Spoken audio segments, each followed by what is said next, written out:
السلام علیکم ورحمۃ اللہ وبرکاتہ۔ ناظرین حضرات، امید کرتا ہوں انشاءاللہ آپ لوگ سب خیریت سے ہوں گے۔ تو شروع کرتے ہیں آج کی ویڈیو۔ اگر یوٹیوب چینل کی ویڈیو میں بے پردہ خواتین کی ویڈیوز اور کیا لکھا ہوا ہے تخریب قسم کے مواد پر مشتمل ہوں تو کیا ایسے چینل کی کمائی جائز ہوگی؟ 20 دفعہ یہ مسئلہ میں بتا چکا ہوں کہ یوٹیوب جو آپ کو پیسے دیتا ہے، جو مونیٹائزیشن پہ جو ایڈ چلاتا ہے، وہ لڑکیاں نچانے کے پیسے نہیں دیتا، کسی کمپنی کی پروڈکٹ کو پروموٹ کرنے کا کے پیسے دیتا ہے وہ، سمجھ رہے ہو؟ اگر اشتہار ہی لڑکیاں نچانے کا ہے، کسی فلم کا اشتہار چلا رہے ہیں، شراب کا اشتہار چلا رہے ہیں، اس کی ارننگ حرام ہے، کیونکہ ناجائز چیز کو پروموٹ کرنا آپ چینل دیا کیے ہوں کہ شراب کا اشتہار چلانے کے لیے، فلموں کا اشتہار طوائفوں کے ناچ دکھانے کے لیے، تو ناجائز چیز ہی کو پروموٹ کیا جا رہا ہے۔ ایک یہ ہو رہا ہے کہ پروموٹ کسی جائز چیز کو کیا جا رہا ہے، اس کا طریقہ غلط ہے۔ جیسے آپ اپنی دکان میں کسی لڑکی کو بٹھا دو موبائل بیچنے کے لیے، تو لوگ اس دکان میں زیادہ جائیں گے نا؟ کیا خیال ہے؟ ابے اپنی موبائل کی شاپ میں داڑھی مونچھوں والا بغلیں والے بڑی بھی ہوں، اس کو بٹھا دو، آپ داڑھی بھی ہو، مونچھیں بھی خوب اسپیڈ سے بڑھ رہی ہوں، پسینے کی بدبو بھی آ رہی ہو، وہی موبائل وہ بیچ رہا ہے، اور دوسری دکان میں آپ بٹھا دیں کسی حسینہ کو بٹھا دیں جو بے پردہ بھی ہو، سمجھ رہے ہو؟ اب لوگ اس کے چکر میں کدھر کو جائیں گے؟ کون سا موبائل زیادہ بکے گا؟ لیکن کسی نے حسینہ بٹھائی اس چکر میں ہے، تو اب کیا ہوگا؟ اب اگر کوئی وہاں سے آئی فون خریدے گا تو کیا اس آئی فون کی آمدن کو حرام کہا جائے گا؟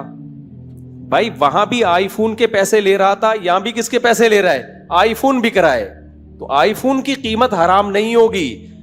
یہ عمل حرام ہے کہ تو کمبخت تو نے لڑکی اس نیت سے کیوں بٹھائی ہے، اور ایسے بےہودہ ڈریسنگ میں کیوں بٹھائی ہے کہ سارے اس ڈریسنگ کے چکر میں ادھر کو آ رہے ہیں۔ یہ عمل حرام ہے، ناجائز ہے، گناہ کبیرہ ہے، لیکن آمدن نہ اس کی حرام ہے اور نہ اس کی، کیونکہ آمدن لڑکی دکھانے کی نہیں لی جا رہی ہے۔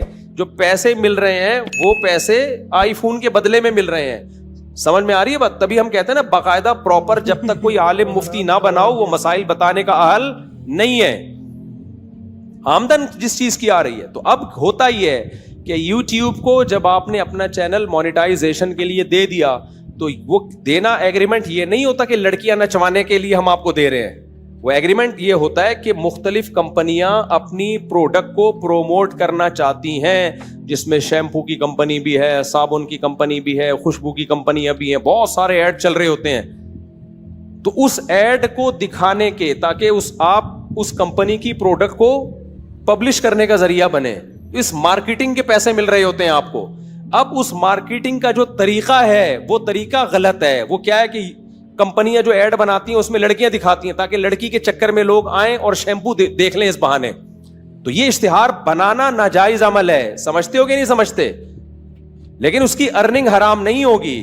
ارننگ اس پروڈکٹ کو پروموٹ کرنے کی گوگل لے رہا ہے اور اسی میں سے آپ کو بھی کمیشن دے رہا ہے، تو اس لیے یوٹیوب کی مونیٹائزیشن کی ارننگ حرام نہیں ہوگی۔ ہاں آپ یہ کہہ سکتے ہیں کہ ارننگ حرام نہیں ہے لیکن لڑکیاں دکھانے کا گناہ تو مل رہا ہے نا۔ اس مسئلے کو اب اچھی طرح سمجھیں۔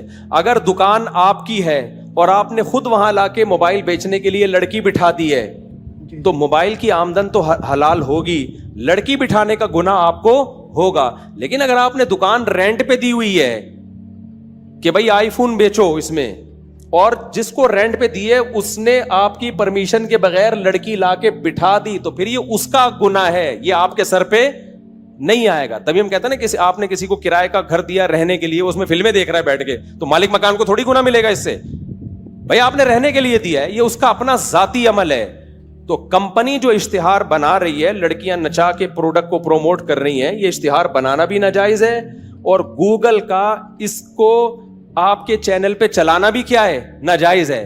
لیکن آپ کو گناہ اس لیے نہیں ملے گا کہ یہ آپ کے کہنے سے نہ گوگل چلا رہا ہے، نہ وہ کمپنی اشتہار آپ کے کہنے سے بنا رہی ہے۔ آپ نے جو اس کو دیا ہے، بیسک جس کام کے لیے دیا وہ کام کیا ہے؟ بھائی کمپنیوں کی پروڈکٹ کو پروموٹ کرنا، یہ کام بذات خود جائز ہے۔ جیسے آپ نے کسی کو اپنی دکان شراب کے لیے نہیں دی ہے، آئی فون بیچنے کے لیے دی ہے، ایک حلال کام کے لیے دی ہے۔ اب حلال کام وہ کر رہا ہے لیکن اس کو پروموٹ کرنے کے لیے لڑکیوں کا استعمال کر رہا ہے، تو اس میں دکان کا مالک بھی گنہگار نہیں ہے, نہ وہ گنہگار ہے جس نے آئی فون اس کو بیچنے کے لیے دیا. گنہگار وہ ہے جو بیچنے کے لیے خود سے یہ غلط طریقہ استعمال کر رہا ہے. سمجھتے ہو کہ نہیں سمجھتے؟ تو یہ مفتیوں کا کام ہے کسی چیز کے بارے میں فتویٰ دینا کہ حلال ہے حرام ہے. آج کل جس کم وقت کو کچھ بھی نہیں آتا نا وہ مفتی بن کے فتویٰ دے رہا ہوتا ہے. اسی وجہ سے ہم یہ کہتے ہیں کہ کچھ اشتہارات ناجائز بھی چلا دیتا ہے گوگل. شراب کا اشتہار چلا دیا, سودی بینک کا اشتہار چلا دیا, اس کو پروموٹ, تو یہ تو پروموشن ہی حرام ہے نا.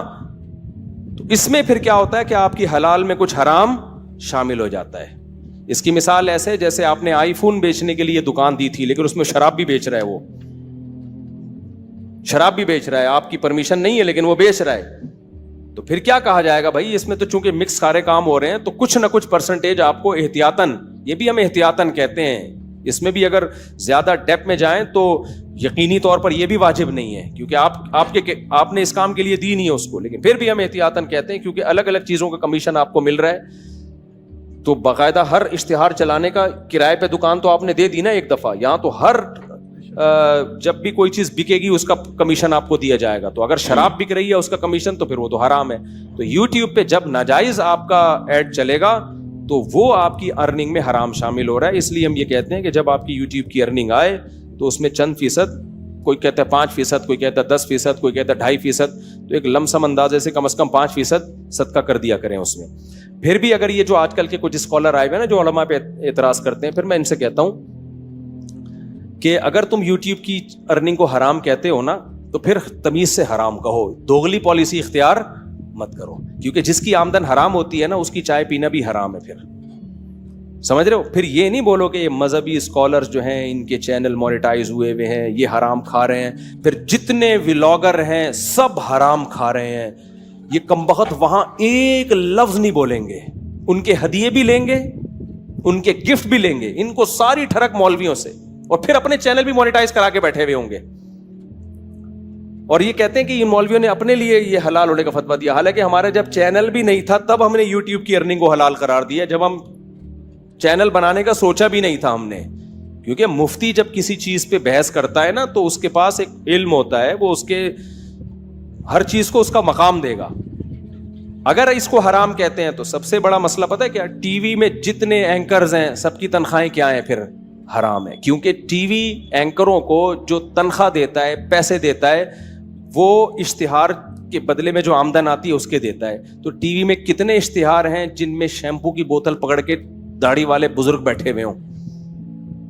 وہاں بھی ہم یہی تعویل کرتے ہیں کہ بھائی جو ٹی وی کو پیسے مل رہے ہیں نا وہ لڑکی دکھانے کے نہیں مل رہے, بیسک چیز کیا ہے؟ کسی کمپنی کی پروڈکٹ کو پروموٹ کرنے کے مل رہے ہیں. وہ ایک غلط عمل ہے اس میں لڑکیوں کا آنا. تو پھر جتنے ٹی وی سے منسلکہ جتنے بھی جو نیوز چینل میں جو خبریں پڑھنے والے ہیں ان کی تنخواہ بھی پھر حرام ہے, ان کے کمیشن بھی حرام ہو جائے گا. لیکن وہاں یہ سب کیا کرتے ہیں؟ چپ. صرف ایک مفتی طارق مسعود ملا ہوا ان کو کیا بھائی یہ ان کے آمدن حرام ہے ان کے. تو بھائی تم ایک جگہ ٹکو نا, کسی ایک تھاوے پر کیا ہے, پھر ٹکو, پھر بولو جتنے ولاگرز ہیں سب کی تنخواہ سب کی آمدن کیا ہے؟ حرام ہے. اور میں بار بار کہتا ہوں مجھے تو اپنے چینل کا الف بے بھی نہیں پتا ہے, نہ کی پتا ہے, پاسورڈ تک نہیں پتا. میرا سارا چینل کسی اور کے کنٹرول میں ہے, سمجھ رہے ہو, نہ آمدن کا پتا ہے. اور یہ جو میں ولاگنگ کر رہا ہوں اس کا تو 1 روپیہ بھی اب تک نہیں مجھے ملا ہے. یہ ہے کیا, کتنے آ رہے ہیں, کتنے, کچھ بھی نہیں پتا. تو اس لیے ہماری اگر لالچ ہوتی نا تو ہم پہلے اس کو چینل بنا کے مونیٹائز کرتے, پھر اس کو حلال کرنے کی کوشش کرتے. ہمیں چونکہ اس کا تھا ہی نہیں تو ہم نے پہلے اس پہ تحقیق کی ہے, پبلک کو دیکھا ہے کہ یار عوام کو وہ چیز دو جس میں عوام کی سہولت ہو, پھر ان کو ہم نے فتویٰ دیا ہے. اس چینل تو ہمارا بہت بعد میں بنا ہے اور مونیٹائزیشن تو اور بعد میں ہوئی ہے. اب جو ایڈ آ رہے ہیں تلاوت کے دوران اس کو اسکپ کر دو بھائی, نہیں سنو اس کو. اب گوگل ہم سے پوچھ کے تو نہیں ایڈ چلا رہا نا, یا جو کمپنی ایڈ بنا رہی ہے ہم سے پوچھ کے تو نہیں, وہ آپ کے اختیار میں نہیں ہے. دیکھو جب خود مشکل میں آتے ہو نا تو پھر سب ان اسکالر کی نظر میں جائز ہو جاتا ہے. کو ایجوکیشن کو ناجائز ہے نا, لیکن ہم پھر بھی کہتے ہیں پڑھنا جائز ہے وہاں جا کے. کیوں جائز ہے بھائی؟ وہ آپ کے اختیار میں نہیں, آپ سے پوچھ کے تھوڑی لڑکے لڑکیوں کو ساتھ بٹھائے. اب ہم کہیں کہ حرام ہے تو تعلیم کے دروازے ہی بند کر دو, اس کا مطلب پھر پکوڑے بیچے گا وہ بیٹھ کے, ٹماٹر ہی بیچے گا. تو جو ناجائز کام آپ خود کر رہے ہو اس میں تو کہا جائے گا, جو آپ کے اختیار میں نہیں ہے اس میں لوگوں پر روزی کے دروازے بند نہیں کیے جا سکتے. سفر میں آپ جہازوں میں ہوتے ہوئے اس سے ساتھی آپ کے اکرام کے لیے, کوئی اسکالر کہے گا کہ سفر میں جہاز میں سفر ہی حرام ہے کیونکہ ایئر ہوسٹس آ رہی ہے جو کہ ناجائز ہے, تو بھائی مجھ سے پوچھ کے آ رہی ہے کیا؟ وہ کیا خیال ہے؟ تو وہ ان کے سسٹم کا حصہ ہے جو ہم تو سفر کر رہے ہیں نا. تو ایسے ہی یوٹیوب پہ آپ ایڈ چلا رہے ہو اگر پیسے کمانے کے لیے, تو ایڈ کا جائز ہونا ضروری ہے کہ جائز چیز کا ایڈ ہو. باقی نہ وہ ہم سے پوچھ کے ایڈ بنا رہے ہیں, نہ گوگل ہم سے پوچھ کے جو ہے وہ خاص ایڈ کرے کہ بھائی وداؤٹ لڑکیوں والے میں چلاؤں گا کیونکہ یہ مفتی صاحب کا چینل ہے یا فلاں بزرگ کا چینل ہے. لڑکے جن میں صرف داڑھی والے بزرگان دین ہوں گے, تو وہ ہم سے پوچھ کے نہیں ہو رہا. اگر مجھ سے پوچھ کے ہوتا تو میں جہازوں کی ٹکٹ ایئر لائنیں بھی اپنی مرضی سے بنواتا. میں اس میں ایئر ہوسٹس کے بجائے جو ہے نا اسٹیورڈ رکھتا آپ لوگوں کو. وہ بھائی جو ہے نا چائے دینے کے لیے وہ آتے, اور یہ مولوی صاحب دم کے لیے بھی بٹھائے ہوئے ہوتے ہم نے, ٹھیک ہے نا. ہماری اپنی ایئر لائنیں ہوتی. تو جب نہیں ہے یوٹیوب تو ہمارا ہے نہیں. یوٹیوب کس نے بنایا ہے؟ اب یا تو ہڑتال کر کے بیٹھ جاؤ تو پھر دنیا میں پیچھے رہ جاؤ گے, یا انہی وسائل کو استعمال کرو, اور آپ کے بس میں اس کے علاوہ کچھ نہیں.